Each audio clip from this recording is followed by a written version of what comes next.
नाही अशी वेगळी झाली की आता तेच होणार जे महाराष्ट्राच्या मनात आहे. असं उद्धवजी बोलल्यानंतर आम्ही काय बोलायचं आम्हाला ते त्याच्यावरती व्यक्त व्हा. हे पण आम्ही तर आधीपासूनच सांगतोय की शिवसैनिकाची पण ही इच्छा आहे महाराष्ट्राच्या हितासाठी. निवडणूक वेगळा विषय आहे पण ह्या महाराष्ट्राच्या हितासाठी मराठी माणसाच्या हितासाठी जर उद्धवजी आणि राजसाहेब एकत्र आले तर आम्हाला तर सगळ्यांना आनंदच आहे आणि ते व्हावं अशी इच्छा पण आहे. बरं क्या हुआ तेरा वादा या थीम अंतर्गत आता जनआंदोलन तुम्ही खरं तर सुरू केलेलं आहे. आज या ठिकाणी तुम्ही संवाद देखील साधला आहे, काय सांगा? मी आज पूर्ण जालना जिल्ह्यात आहे अशा पद्धतीनं बदनापूर आहे, अंबड आहे, घनसावंगी आहे, परतूर आहे, मंठा आहे, सगळ्या ठिकाणी मी जातो आहे.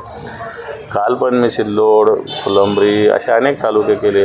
उद्या परवा कंटिन्यू ह्या आठवड्याभर करणार आहे आणि याच्यातून सरकारने मोठ्या मोठ्या घोषणा तर केल्या निवडणुकीच्या वेळेस, प्रत्यक्षात त्याची अंमलबजावणी शून्य आहे.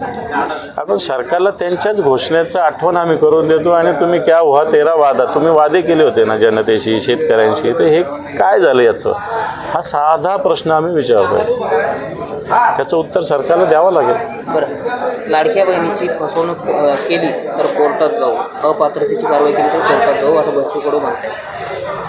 म्हणजे सध्या नियमाने जे काय ते दिलं पाहिजे अशा प्रकारची भूमिका आहे त्याच्यात. जालन्याचे माजी आमदार कैलासजी गोरंट्याल यांनी ठाकरे सेनेवर आरोप केला आहे की आता धुळे विश्रामगृहात एवढी जर रक्कम सापडली तर ही ठाकरे सेना सध्या काय झोपलेली आहे का, ती का आंदोलन करत नाही?